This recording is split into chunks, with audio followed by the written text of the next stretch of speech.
Welcome to the Mint Report, our wrap-up of the day's business news. Here are the top stories. Government panel calls for sweeping reform of financial regulators. Kingfisher cancels bookings for a second day in a row. And markets shoot up with the Sensex touching a 15-month high. First up, a government-appointed panel has recommended radical changes to financial regulations in India. The Financial Sector Legislative Reforms Commission, which is headed by Justice B.N. Srikrishna, released an approach paper on Monday. It proposes combining regulators like SEBI, the Forward Markets Commission, IRDA, and PFRDA. The panel advocates setting up a unified financial agency to replace them. Its proposed agency will also take over some of RBI's roles in currency, bonds, and derivative regulations. The panel's sweeping recommendations are meant to provide greater protection for customers. It is now open to inputs from industry and the public. Moving on, there's no end in sight for the crisis at Kingfisher Airlines. The carrier has suspended all bookings for Tuesday. It had already shut down Monday's operations.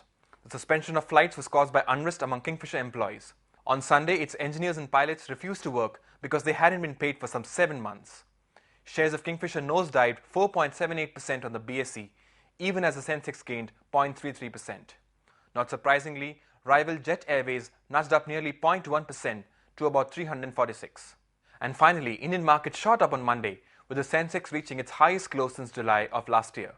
The index shot up 61 points to 18,824, and rival Nifty climbed 15 to 5,719. Infrastructure shares were among the biggest gainers of the day after Finance Minister P. Chidambaram said insurance firms would be allowed to invest in them.